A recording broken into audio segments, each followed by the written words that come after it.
Hey, magandang araw po sa inyong lahat, mga kababayan. Ako si JDB, ang inyong abang lingkod. Pag-usapan naman po natin ngayon ang charter change. Alam nyo, sabi ko nga, mas tama ho ang charter change ngayon kesa sa nakaraang administrasyon. At alam nyo po ba, mismo hong si dating Pangulong Duterte, isinulong niya po, ipinakiusap niya ang charter change. Lalo yung nagsasabi dyan ng continuity. Uy, kabilang ho ito sa continuity. Hindi ho ba way back February 2023 sa aeroplano? Ako saan papunta sa BBM noon. In-interview siya ng mga press people. Ang sabi niya, hindi niya priority ang charter change. Pero syempre, sa paglipas ng panahon nakita mo yung hindrances. Marami kang lakad, marami kang biyahe. And then marami ring mga nangako ng pagninegosyo. Pero hindi ho nagmamaterialize. Bakit? Ano ang idinadaing nila? Ba't ayaw nila na magtuloy ng kanilang pangako? Hindi naman po dahil sa sinasabi na promises are meant to be broken. That is fallacy. Di ba? Biro lang naman yun. Kaya lang, ano ba yung nagiging problema nila? Now, sa pinakasimple po na rito, gusto ko lang ma-share sa inyo. Isimplify lang po natin itong problema dyan . Ito po nga Foreign Investment Act, yung amended na po ito ng Republic Act 8179. Ang sinasabi po dyan, at least daw po 60% of the business, yung investment dito should be owned by Filipino citizen or ng korporasyon na pag-aari ho ng mga Pilipino. Wholly owned yan, Filipino corporation. While the rest can be owned by the foreign investor. So, ibig sabihin, kung ako po si foreign, ako na lang po, kayo na lang po ang foreign investor para ma-feel ninyo. Okay? Kayo si foreign investor. No, mag-i-invest ka, let's say sabihin natin, meron kang, sabihin natin, $1 billion talaga ang investment mo rito. Ngayon, ang mangyayari po, sinasabi ng Constitution natin, maging ng batas na to, kasi hindi naman pwedeng lumikha po ng batas na kukontra sa sinasabi ng Constitution. Like, ito nga sinasabi ni Senator Amy Marcos, na hindi naman natin kailangan palang baguhin ng Constitution kasi yung mga nagawa kong batas, ganyan. Totoo lang naman, inamyendahan lang naman yung mga existing laws that are proven to be useless. Okay, proven to be useless. Kaya nga po, nang nagawa ng mga Kongreso ng Pilipinas yan, yung mga batas na sinasabi niya, hindi pa rin po effective dahil nananatili pa rin yung 60-40. Kayo investor, mag-invest kayo. Kunwari, mag-ano kayo rito ng sasakyan. Dito kayo magmamanufacture ng sasakyan. Mga kababayan, kung sino ang may pinakamalaking sapi sa negosyo, hindi ho ba siya ang may control ng management? Sige, tanong ko po sa inyo. Diba? 60-40. Ako, 60%. Tapos kayo, 40%. Diba? Ganun mang sabihin natin 60-40 yan, malaki yung sa akin, maliit yung sa inyo, magtitiwala ho ba kayo ng ganun-ganun na lamang sa aking kakayanan? Diba? O sabihin natin may risk na malugi ang negosyo, ayokong mangyari yon. Pero yun ang nagiging problema ng mga investors. Ang gusto nila, sila mismo yung magmamanage. Sila na yung nagdala ng trabaho dito, ng pamumuhunan. Oo, kikita sila. Pero ang bayan natin, tulungan natin silang kumita. Huwag natin silang pahirapan. Ito pong 60-40 na yan po'y panahon pa nung maganda pang takbo ng Pilipinas. Na meron pa tayong mga kumikita po ng mga government-owned and controlled entities, mga corporations, minahan. Diba? Na pinaka-common sa ating naririnig, na inabutan natin talaga dyan, kanyang pagkalugi na, yung National Steel Corporation, na nandiyan dyan sa may EDSA, ngayon mall na, malapit sa naging BBM HQ. Diba? Robinsons na.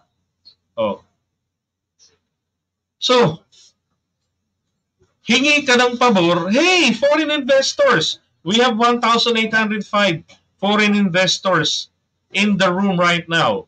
I'm begging you, maganda mag-invest sa Pilipinas sapagkat, ganun pa si PBBM, di ba? Iba na ngayon, ganun, bagong Pilipinas. Meron kaming mga ginawa ng mga batas, na mga hakbangin para maprotektahan kayo. Anak ng putya, oo, para maprotektahan mo kami, ninyo kami. Pero, pera namin to eh. Di ba? Hindi naman namin kayo pakikialaman, gusto lang namin magnegosyo. Susunod kami sa mga batas. Bawal ito, bawal yan. Tapos may red tape pa kayo. We can bear the red tape. Tangina, sampalin lang namin ng barya yung mga yan. Para mapabilis ang proseso, mag-start na kami. One time lang naman yan. As long as sumusunod kami sa taxation. Wala kaming magiging problema, walang manguhuthut sa amin. Pero ang problema namin is the 40%.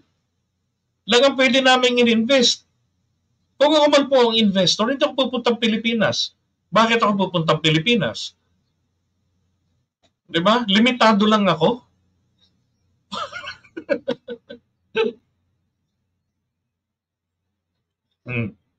Ano magandang gawin? Diba? Nasubukan na natin yung mga batas na yan, yung mga RA na yan, inamyendahan dahil hindi naman pwedeng baguhin ng mga RA o ng mga EO, di ba? O ng AO, kahit na EO optical pa yan, hindi kayang baguhin yan. Hindi ba kayang baguhin yan ang itinadhana ng konstitusyon na siyang saligan ng mga batas natin, ng mga RA na yan. Hindi ganun pa rin, di ba? We are just simply fooling ourselves sa kanyang klase. Dito naman po, dito kina Pangulong Duterte, dati tawag dyan ang sinasabi baguhin ang saligang batas kasi ganito, di ba? Ito, tignan itong batas na to yung kanina pinakikita ko sa inyo. Yan, RA 7042. Na amended na yan ng 8179. Ito siya. Andyan pa rin 60 Andyan pa rin po sila. 60-40 o 60. Wala kasi hindi pwedeng baguhin yan ang konstitusyon natin. Ngayon, ito po pinaghihinalaan nila, itong dalawang leader ng Legislative Department. Ano naman problema ngayon kung magbago ng saligang batas at pangunahan nila? Mainam nga mambabatas, hindi mga mambubutas. Diba? Ang magtatrabaho. Meron naman po tayong mga tao sa Senado na mga certified talagang mga mambubutas. Diba? Kaya sabi ko sa inyo, sa pagpili ng mga senador at kongresista nyo, huwag naman po yung pare ang tawag sa inyo. Huwag naman kayong boboto ng tawag sa inyo ng kongresista nyo, kumare. Tapos hindi niya naman alam kung sino yung inaanak niya sa inyo. O inaanak niyo ba yung kanyang asawa o yung kanyang nanay? Kaya pag ako binabati ng pare, nagugulat ako Nabiro ko rin magkumpare tayo. Teka, sino ba inaanak ko? Yung nanay mo ba? Kasi hindi ako nag-aanak sa binyag Wala akong ganyan. Isa lang, high school ako. Kagagawan pa ng nanay ko. Pero yung si akin, may asawa na yun. High school pa ako, may high school na ako ngayon. Pero hindi ako nagaganyan. Kasi nga po, malas. Bakit po malas? Tingnan nyo Sigit ko na naman to. Pare, libang lang. Magkano yung kita ko bonus sa trabaho o yung 13th month pay para sa aking family. Siyempre, parents ko na single pa ako. Tapos meron akong inaanak sa binyag na isang katutak, ubos yun. Pag binigyan ko ng 100 o etneb, patay na. Diba? Masusumbatan na ako. Ngayon, gagayahin ko yung mga kapatid kong babae. Kapag ganyan ng Pasko, yung mga kapatid ko po, lagi ho nakabakasyon sa bahay. Pagka may pumunta, wala si Nini, wala si Bibi. Nasa bakasyon po sila. Ito po, iniwan po, may laruan. Ganon. Kain po kayo, pakainin niyo po yung bata. Pagbaba ng hagdan namin, ay gagalit na yung dalawang babae. Kasi yung kumare, sabi ng kumare, paparinig, anak, ano ba naman yung ninang mo, kuripot? Itong laruan to, 35 lang to sa Divisoria. Kilala ko to. Tapos yung, magkano yung sobre? 150. Grabe na. Yung kandila ang mahal-mahal. Samantalang yung kandila naman sa binyagan, kandilang liwayway lang naman yun. O liwanag, candle, anak ng baka. Di ba? O, kaya humalas. Ang maganda po dyan, para hindi po malas, kasi mabigat sa loob, di ba? Ako wala na akong pera, napunta na sa kanila. Para hindi po malas. O, magtabi ka ng pera, kahit 20-20. O wala kang obligasyon, mga bata sa paligid, bigyan mo, ang sasaya niyan. Pati magulang nakangiti. Di ba? O, yan pinakamaganda. Okay, going back dito. Ito ho, sabi rito, as a Speaker of the House of Representatives, I would like to express my unwavering support for the Senate's initiative to file a resolution of both houses of Congress. Yan, para daw po amyendahan. Sabi yan, not only requires the collective will of Congress, but also the support and understanding of the Filipino people. We are committed to ensuring that this process is transparent, inclusive, and reflective of the aspirations of our citizen. Yun. Ito problema rito, nakaka-nosebleed eh. Diba? Dapat nagtatagalog lang to sa speaker eh. Para abot na abot ang masa. Kung yung distrito niya, sanay sa kanya, naku, kami kung taga ibang lugar ng Terra Air to, hindi sanay sa English eh. In short, ang sinasabi niya lang po dito, kasi nga po it has been always a deadlock each time na meron pong congressional attempt to amend the Constitution. Ang problema, ang Senate, lagi nilang sinasabi, if we are not going to vote separately, we will not do it. And deadlock. Now, siya mismo, submissive, okay, you take the lead, we will follow. O, sabi naman ni Zubiri, you vote for the two-thirds, debate on the issue, and then we will do the same here. O, that's right. Di ba? Kung gusto ng kabila, pareho sila. Wala na mga specific na binanggit ng Constitution. Maluwag ang Constitution kung paano ba yung manner ng pagdebate, pagboto nila. O, then provide one. Sila-sila na. Okay, Gail, ito naman po. Throwback tayo sa dating Pangulong Duterte. Sabi niya noon. Pero, sa totoo lang, kailangan natin ang Constitution. Pero sa totoo lang, kailangan natin baguhin ang Constitution. Nasa inyo yan. I'm not endorsing anybody. Sabi ko, if perchance there would be an opportunity for this country to have an whether constituent assembly by Congress or constitutional convention. Yan, so baguhin daw ang Constitution. Okay. Ito pa. Ito, November 28, 2017. Sabi niya, corruption is ever present and the only way to do it is actually we have to change or amend our Constitution. Walang iba.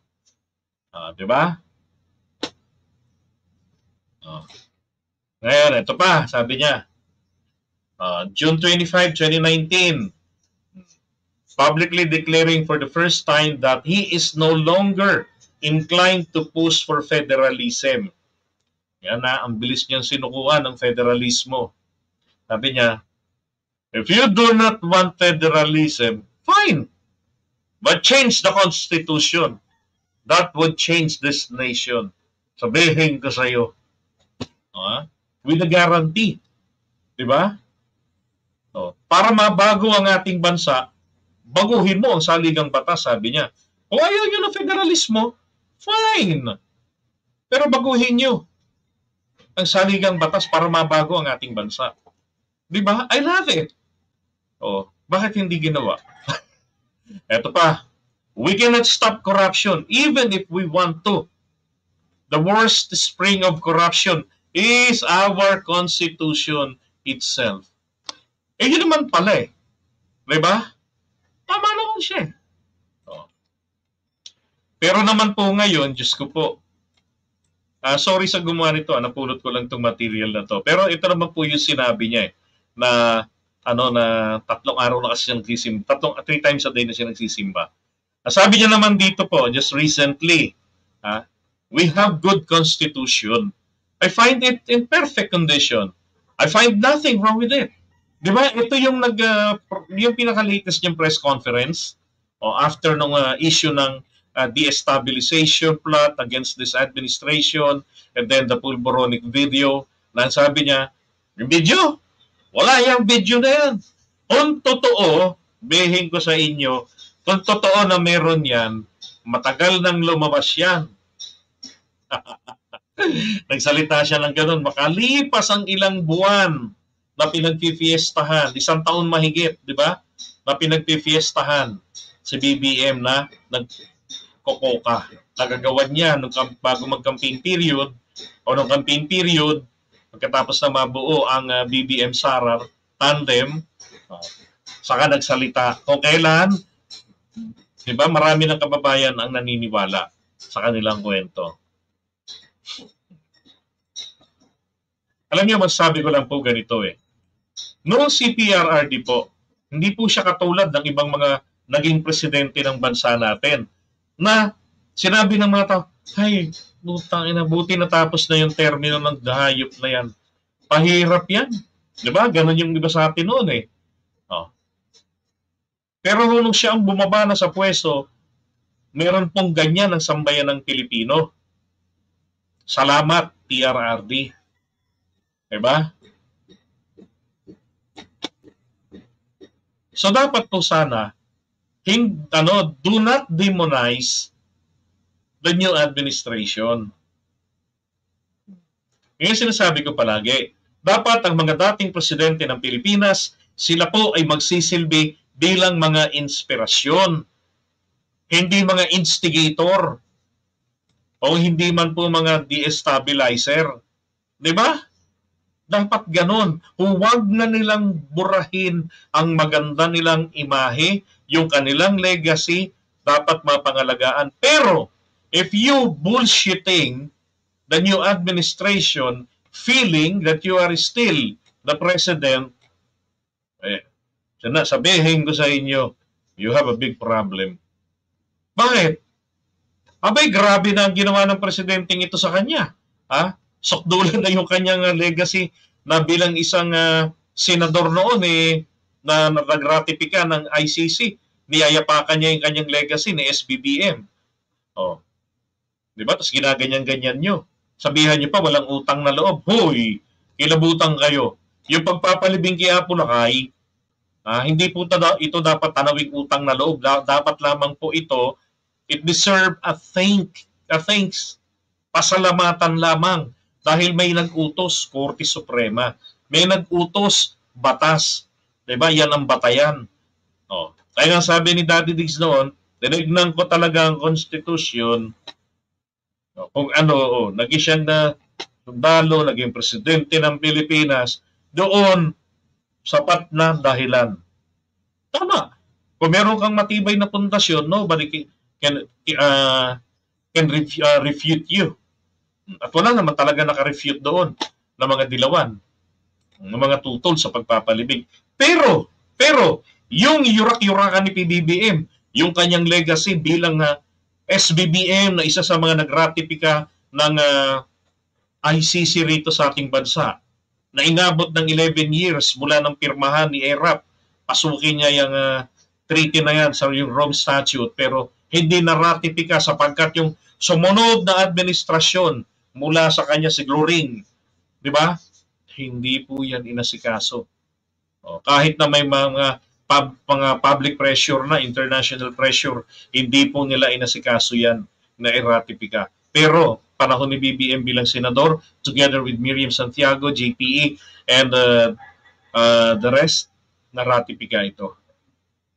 Di ba? Alam ni BBM, pinagtatawanan siya ng mga nakasama niya. Hindi ko lang alam kung etong si Enrile, pinagtatawanan din siya.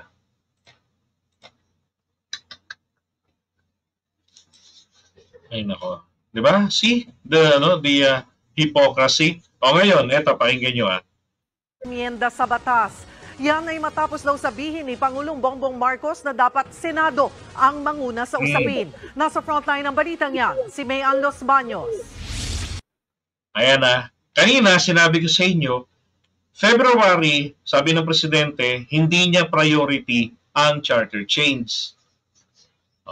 Dahil nga po, ulitin ko lang, nakita niyo na, nasubukan na natin yung mga batas-batas na yung sinasabi ni Ateng, ni Super Ate, nasabi ng iba, Super Tae.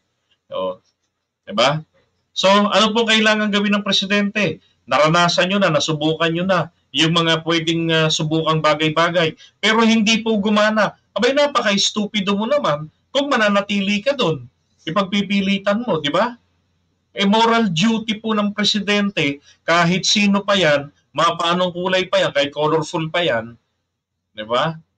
Na hanapan ng lahat ng pagkakataon na mapaunlad, mabago ang estado ng ating bansa sa pamumuhay, sa disiplina, sa estadong politikal.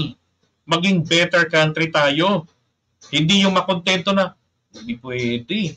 Ayaw ng Constitution eh. Parang sinabi mo na, pagtyagaan nyo na lang ako hanggang matapos ako sa termino ko. Hindi tayo pwedeng umasenso dahil sa Constitution eh. Mali ho yun. Diba? Nalaman mo ng mali eh. Ba't magpapatuloy ka pa? Ano ka, tanga? Kaya tama itong desisyon ng Presidente. Baguhin yung kanyang desisyon na February. Ngayon, isinulong niya na. This is to avert a constitutional crisis between the House of Representatives and the Senate. And to make it clear that there are no other planned provisions or amendments on any other thing but purely economic in nature. Mismong si Senate President Mig Zubiri ang naghain ng resolusyon ngayong araw sa Senado para sa paggulong ng charter change o ang pag-amyenda sa saligang batas. Kasunod yan ang issue sa People's Initiative na isinusulong ng ilang kongresista bilang paraan ng pagbabago ng konstitusyon. Kabilang sa pinaamyenda ng mga nasa likod ng People's Initiative ay pag-isahin ang pagboto ng Senado at Kamara. Bagay na mariing tinututulan ng mga senador ayon kay Zubiri. Oo nga naman. Kawawa naman kasi sila kung magsasama yan. At yan po yung laging deadlock nila. Buti ngayon nagkasundo sila. Oras kasi na pag-iisahin ang boto ng Kamara at Senado sa Chacha, tuluyang mawawala ng boses ang 24 na senador kumpara sa mahigit 300 kongresista. Alam mo, lahat ng mga kasamahan ko, atat na umatake. At sabi ko sa kanila, pag lumaban tayo, there's a point of no return. Kasi kung magkakainitan ng dugo ang House and Senate, paano natin maipapasa yung mga batas natin? Nang malaman ni Zubiri ang tungkol sa pirmahan para sa People's Initiative, humingi siya agad ng hiwalay na meeting kay Pangulong Bongbong Marcos. I'd like to thank the President for his comment that the PI is too divisive. He even said na, and I thank the President for this, because he even said na, dati ako senador. Bilang dating senador, hindi din ako papayag na ma-undermine o ma-diminish ang kapangyarihan ng Senado. Nagharap din daw nung nakaraang linggo si Senate President Zubiri at House Speaker Martin Romualdez para pag-usapan ng Chacha. Nitong January 11, nagkaroon muli ng meeting ang mga lider ng Senado at Kamara kasama si PBBM. And ang sabi niya sa akin at kay Speaker, sabi niya, Si BBM na po nagsabi why doesn't the Senate take the lead in the discussions of the economic provisions and then you approve your version which the House can adopt? So that was the position of the President. Dahil dyan, prioridad na ng Senado ang charter change. Sa resolution of both houses number 6 na nilagdaan nila Senate President Zubiri, Senate President Pro Tempore Loren Legarda at Senator Sonny Angara, malilimita lamang sa edukasyon, public services at advertising sa ilalim ng economic provisions ang aamyendahan. Hindi naman daw bubuksan sa foreign ownership ang mga lupain ng bansa. Yun ang problema natin, di ba? Pagka binuksan sa foreign ownership ang mga lupain, hindi ho pwede. Ako tutol din ako doon. Putragis yan. Di ba, para ka nang namigay ng bahagi ng bansa mo niyan. Lahat ng resources na laman nun, kuha nila. Kaya buti hindi po nila yan bubuksan. Ang kanila lang nabubuksan dito, yung pinag-uusapan natin kanina. Di ba? Na 60-40. No, magne-negosyo ka, mag 60-40, my God. Rin si Senate President Zubiri na kung lilimitahan lang sa economic provisions ang aamyendahan sa saligang batas, makakakuha sila ng sapat na boto o 18 senador para maipasa ito. Pangako rin ng liderato ng Senado, walang gagalawin sa political provisions ng ating konstitusyon at lalong hindi raw pag-uusapan ang term extension sa kahit anong posisyon sa gobyerno. Ang tanong, payag ba si Speaker Romualdez na ang tanging gagalawin sa konstitusyon ay ang ilang economic provisions lang? Well, ang binabanggit niya palagi dyan lang naman siya gustong mag-amend dahil sa economic provisions. So, maliwanag, economic provision. Yun naman talaga palagi. Etong si Super Ate lang, si Amy ano? Di ba? Si Super Ate lang naman talaga kasi ang nagkakalat ng ng pagdududa eh. Siya lang naman palagi. Di ba? Ano sabi niya? Hesitant siya kasi baka daw singitan ng kung ano-ano. Ano yung kung ano-ano? Why kung ano-ano? Why is it in general? Well, ang pagkakaintindi naman po dyan, di naman tayo mga tanga. Etong inaayawan ng marami, yung pag-aalis ng term limit. Alam niyo ho, ang meron pong kagustuhan dyan, ang Duterte camp, hindi ba? PDP laban, yan ang panukala na amyenda ni Robin Padilla. Oh. At lagi nga yung binabanggit ng nakaraan tungkol dyan. Ha? May basbas dyan si dating Pangulong Duterte. Oh, alam niya yan. Paranoid lang ba talaga? Ay, ako. Umaasa rin daw sila Zubiri na ngayong mismo ang Pangulo na ang nagsabing Senado ang manguna sa diskusyon ng Chacha ay matitigil na ang pagpapirma para sa People's Initiative. Paliwanag ni Zubiri, hindi magko-convene ang joint session para sa charter change. Hiwalay na pag-uusapan ng Senado sa pamamagitan ng Subcommittee on Constitutional Amendments ang mga probisyong aamyendahan sa konstitusyon. Si Senator Sonny Angara raw ang napili na mamuno ng subcommittee at hindi si Senator Robin Padilla kahit siya ang chairman ng nasabing komite. Ngayon, ito issue nung kay Senator Robin Padilla.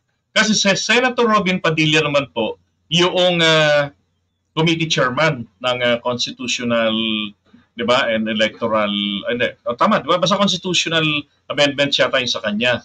So dapat po siya yung sa mga hearing siya. Ang problema, hindi ho siya abogado. At alam naman din niya yun, aminado siya sa kanyang limitasyon. Oras daw na hindi pumayag si Padilla na iba ang manguna sa usapin sa charter change. Baka bumuo na lang daw ng Committee of the Whole kung saan lahat ng senador ay sasali sa diskusyon. Inaasahang magsisimula ang diskusyon ng Senado sa Chacha ngayong buwan. Nagbabalita mula sa Frontline, Mean Los Baños. Okay, thank you, News 5. Na Mean Los Baños. Okay, so ako naman, tingin ko naman, papayag naman si Robin Padilla dyan para sa bayan. Di ba?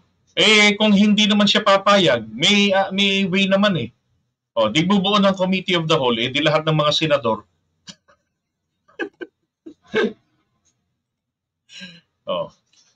Diba? So, sa akin lang po mga kababayan, nasubukan na natin. Tapos yung mga eksperto sa ekonomiya, eksperto sa politika or political economy, mga experts na yan, sinasabi talaga nila, sinasite nila ang nagiging restriction ng Pilipinas. Sinasabi na dapat maging katulad tayo ng Singapore. Anak ng putya, gusto natin maging katulad ng Singapore. Pero ang gusto naman natin kasing higpit pa rin tayo ng 1930s na kung saan meron pa tayong dapat na higpitan. Magpayaman muna tayo uli.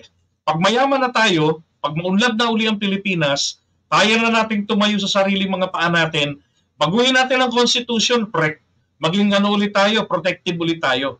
Di ba? Balik ulit tayo rin sa protective mode.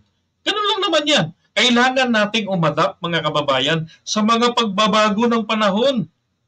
Ang saligang batas, kailangan ito rin maging flexible. Di ba? Kailangan ito laging flexible ito sa mga pagbabago at ng panahon, ng pangangailangan ng mga pagkakataon. Ano ba naman? Kahirap ba yan? Dapat sa tuwing tayo mag-iisip ng maganda sa bayan natin at shit, di pala pa pwede. Sayang ano? Sayang yung mga pledges dito. Ito pala yung problema. Abi, dapat po, alam na natin ang problema, doon na tayo sa solusyon. Eh mamaya, tanungin ko kayo, yung mga tumututol ha, tanungin ko kayo bakit nagkaroon ng 60-40? Tapos hindi nyo alam yung sagot, patay tayo rito. Ano yung sasagot alam nyo kasi yung sinasagot nila dyan, pag usapin po ng 60-40, naman kasi penny. Pagdating po sa usapin ng economic provision, do 60-40 agad yan. Diba? Ipapasok nila dyan, charter change yan. Lahat dyan pwedeng buksan. Lahat dyan pwedeng, gaya na sinasabi ni Senator Aimee, ni Cynthia Villar, lahat yan pwedeng baguhin dyan. Mga kababayan, mag-isa lang ba ang gagawa niyan? Isang tao lang ba yan? Hello, we have 24 senators at hindi po sila solid yan sa isang desisyon. May kontrahan yan. Tapos meron pa sa Kongreso. We have the mga kabayan block na talaga namang kontra ng kontra sa lahat ng bahagi ng planetang Terra Air 2. Di ba? May mga ano dyan, syempre yung mga DDS, congressman, sa Senado, yung mga DDS congressman, tututol. Bakit? Nagbago ng tono ng amo nila. Samantalang noon, pati buong constitution, gusto nilang baguhin. Di ba? Gagawing federalismo. Di lahat yan, baguhin mo. Buong sistema ng gobyerno yan Maging ang ilang provisions ng judiciary, babaguhin din yan. Ito kasimple-simple lang ng babaguhin. Luluwagan lang. Alam niyo, sabi nga po ng isa nung content natin nung nakaraan. Sa GC pala namin yon. Itong si Chahini Angel Oxin. Bongga yung namin, GC nila Sir Carlos Maglasa. Andun yung totoo po ni Angel Oxin. Sana hindi siya nakikinig ngayon. At saka syempre, kamag-anak rin ito ni Colmenares ng mga kabayan block. Pero hindi siya ka same like-minded nila. Maayos naman po ito, isang loyalista. Kailangan daw po ng mga taong ito, screwdriver daw. Kasi mga naunang nagluwagan ng mga utak, kailangan higpitan ng mga tornilyo. Kaya ito, sinasabi ko, mas tama po yung charter change ngayon na isinusulong. Kung yung nakaraan po na isinusulong nilang federalismo, foreign direct investment ay tama, diba? Para mabago yung ating ekonomiya, umunlad naman ng Pilipinas, sa ngayon po, mas tama ito. Bakit? I-preserve natin yung pinangangambahan na galawin yung political provisions. Na kung tutuusin, wala namang kinalaman talaga yan sa laman ng bituka natin. Wala namang kinalaman yan sa pagpasok ng mga investors dito. Manapay ang federalismo, magpo-promote pa ito, di ba, ng paglago ng mga private armies. At lalong magdudulot hirap sa mga probinsya o mga distrito na hindi po ganoon kaunlad katulad ng Mindanao na gustong-gustong ihiwalay. Alam na, maunlad naman talaga Mindanao pagdating po sa mga resources. Di ba? Ang kailangan nga lang talaga diyan ma-develop ng todo-todo yan. Makuha yung mga resources na yan. Yan ang trabaho dapat na asikasuhin ng national government. And I'm hoping again that under this administration, mangyari ho yan. Sabi ni Ben Reclamador, wala nang dayuhan. Maniniwala sa 60-40, matadaya mga Pilipino. Example, yung Malampayagas, after i-develop ng Exxon, inagaw na sa kanila. Diba? Syempre, like what I've said, gusto nila, 100% sila yung magmamanage. Pero nila yan Diba?